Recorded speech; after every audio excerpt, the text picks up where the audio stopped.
to help your anxious child feel better, that you could feel yourself becoming more and more anxious? Maybe you started by reassuring them, then accommodating, then negotiating, and eventually maybe a part of you wanted to say, I can't keep doing this with you. You're gonna be fine. Just take a breath and do it, for goodness sakes. If this sounds familiar, I want you to know you're in very good company. All parts of you are welcome here, including the accommodating, anxious, and yes, even the controlling parts of you. Hello, my friends. Welcome to Self-Led Parenting Live. I'm Jaclyn Long, licensed marriage and family therapist and founder of Mindful Child and Family Therapy, where we support parents all across California with raising kids while also doing the important work of turning toward our own parts of ourselves as parents to create a sacred space for healing. And today we're exploring what might unfold inside of us when our child's anxiety begins to activate our own anxiety. And I want to do this gently because these moments can already carry so much intensity, more than we might even realize at the time. So rather than trying to understand everything in a heady way, we're going to slow down one ordinary parenting moment and experience it from the inside out. Ready?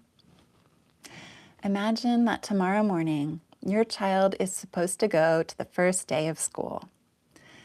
They've been excited all summer, but tonight they're worried, really worried.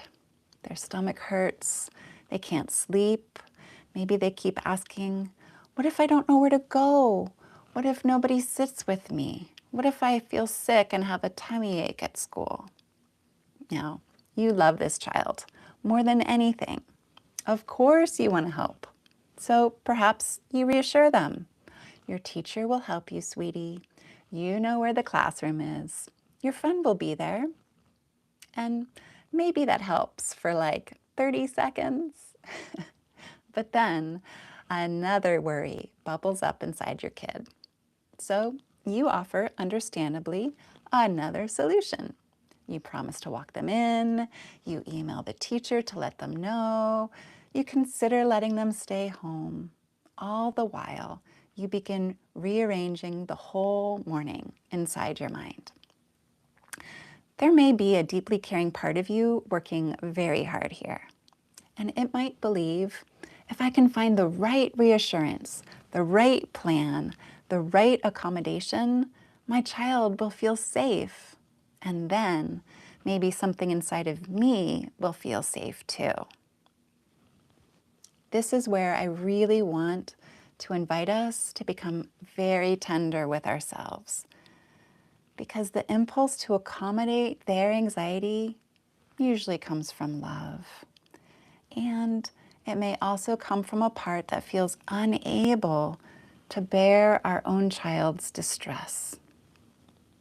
Said a different way, because you're so connected, your child's anxiety out there might unknowingly awaken a little bit of anxiety inside of you. So it's natural. It's so normal. This, my friends, is so human. We just aren't always aware of it. And then here's the thing.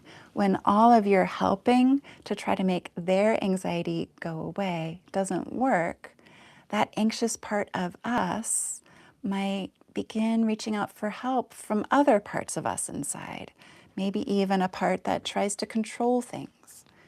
And that second controlling part might sound like, okay, we've talked about this enough. You are going to school tomorrow. I don't want to hear any more about this. It's ridiculous. Just get back to bed.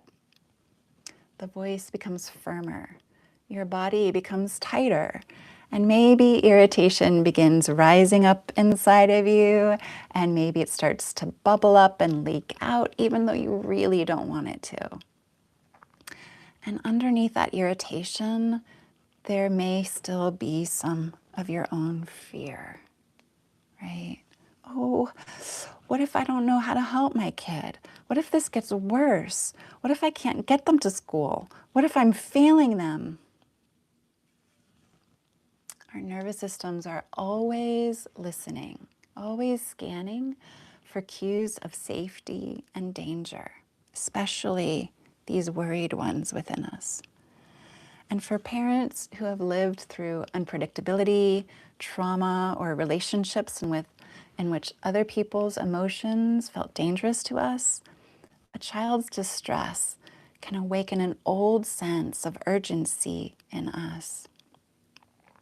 Patty Whiffler from Hand in Hand Parenting says something like this: if our reaction is bigger than the moment calls for, it often has deep roots in the past. So the thing happening in this present moment can feel so much bigger than this one bedtime or this one school morning, because it carries a lot of emotional weight from the past. And so a part of you might be asking, well, what do I do then if I get activated like this with my kid? If you're willing to look within, you can do a parenting U-turn, so you can return back home to yourself, to your center, in this day and time, in this moment, with a little warmth and curiosity for your own inner life. You don't need to figure out exactly where that urgency within you is coming from right now. Our curiosity about ourselves doesn't need a clear answer. It often just needs a little space, a little permission to explore. So let's pause here and explore the parenting U-turn, which really begins with the willingness to look within. And it's totally okay if you're not willing, just skip this part. But for those of you who are willing, let's do this together. So if it feels comfortable, allow yourself to relax into your chair. Feel the support beneath your body. Maybe even feel your feet on the floor. And just notice that breathing is already happening. You don't have to make it happen. Notice that the breath is just there for you. And bring to mind a moment when your child was feeling anxious and when your child's anxiety activated something inside of you. And maybe choose a moment that feels manageable enough for today, maybe not the most challenging moment. And imagine your child safe in a room doing what they did when they were anxious. And then begin to shift your attention towards yourself and notice the parts of you that were rising up inside when they were doing what they were doing. Maybe there's a part that wanted to reassure them again and again. Maybe there's a part that immediately began making plans. Maybe a part of you just needed their anxiety to stop. Just notice where you feel any of these parts of you or other parts of you in or around your body. For instance, some people might notice a tightness in their chest or a buzzing in their arms or pressure behind their eyes. And some people don't notice anything in their body at all, almost like it's numb. All of that is welcome. Whatever is unfolding within you, see if you can offer it a little warmth. And it's okay if you can't. There might just be another part of you in the way.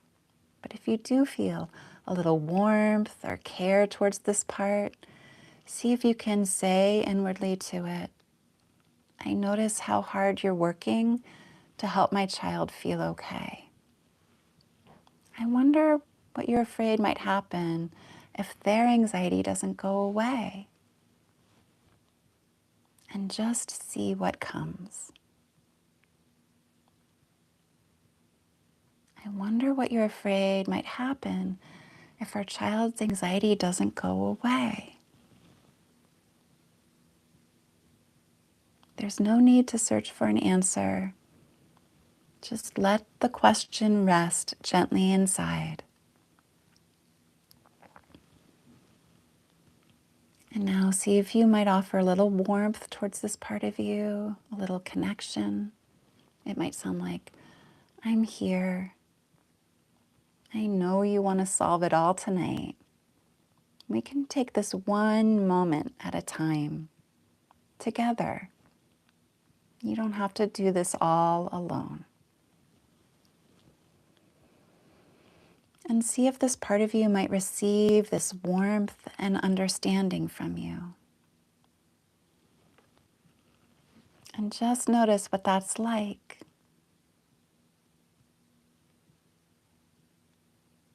And gently begin to bring your attention back into the outside. And I want to say that even if you do the parenting U-turn, your child will probably still be anxious, and you'll probably still feel a little anxious too. Doing the parenting U-turn doesn't make our parts go away. It just helps us deepen relationship. So the invitation is simply to create a little more space around both experiences, around your anxiety and around their anxiety. And from that little bit of space, you can gently turn back toward your child.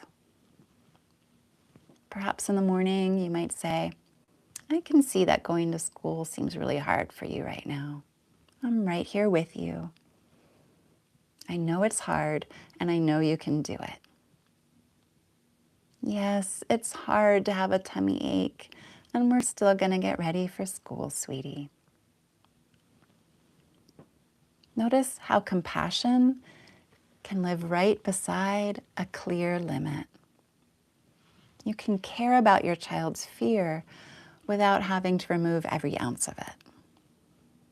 And if you do accommodate it, it's okay. You can simply become curious about where that choice comes from inside of you. And you can gently wonder, how much might an anxious part of me be trying to make their discomfort disappear? How much might an anxious part of me might be trying to make their discomfort disappear? It helps to be curious about ourselves so we can be aware of and present with the anxiety that's there within us more fully. This is an inner relationship that we can develop over time, and we can return to again and again with an increasing sense of connection and curiosity. It's all about relationship, deepening relationship, beginning with ourselves, beginning with the relationship with ourselves. And in honor of relationship, before we close, I'd like to offer a short letter written from capital S self to the parts of us inside that might work really hard when our kid is anxious. Dear accommodating part, I know it's hard when you see them there struggling to go to bed on their own, afraid to be in the room alone by themselves, anxious about going to school. I see how quickly you begin searching for that one thing that might help. The right reassurance, the right plan, the right adjustment, anything that might help them feel safe again. You carry so much love. And perhaps you also carry the belief that it's your job to make this feeling in them go away. And my dear anxious part, I feel how frightened you become when nothing seems to work. You begin looking into the future. You wonder how bad this might get if things continue like this. You worry that I won't know what to do or that somehow I'm failing our kid. You've been carrying so much responsibility with all of this scanning. And my dear controlling part, I see when you step forward. When reassurance hasn't worked and anxiety is rising, you try to bring order back into the room. You become firm, urgent, certain. You may push harder because you're trying to protect all of the other ones inside from feeling helpless. I understand. All of this makes sense. And I'm here now to be with you, to be with each of you. You're all welcome here. You don't have to disappear. You don't have to become calm before I can be with you. And if it feels possible, would you be willing to give me just a little space, a little breathing room, so I can be here with you? If you'd like, you can stay close to me while I listen for what this moment truly needs. I'll tend to you inside and offer you a little warmth so we can offer our child some warmth while also holding a calm and clear limit. We can take one manageable step at a time together. No inner child left behind. Thank you for how fiercely you've tried to protect our system from overwhelm. You don't have to carry it all alone anymore. I'm here with you. And if you give me a little space, I can help lead the way. With lots of love, your capital S self. Let's take a moment to let that letter land. So if you remember only one thing today, let it be this. When your child's anxiety activates something inside of you, a brief parenting U-turn can help you notice the fear beneath the urgency. And from even a little more internal spaciousness and connection, you can return back to your child with some warmth, clarity, and a steady next step. We won't do this perfectly. I call that the P word, which is off limits in our house. Sometimes we'll recognize what happened only afterward. And even that recognition can become a doorway back into relationship with ourselves, back into relationship with our child. And that relationship might just be another step on the pathway to healing for generations to come. Thank you for sitting with me inside this tender parenting moment. Thank you for doing some of the most important work in the world, raising kids. And I'll see you next time on Self-Led Parenting Live.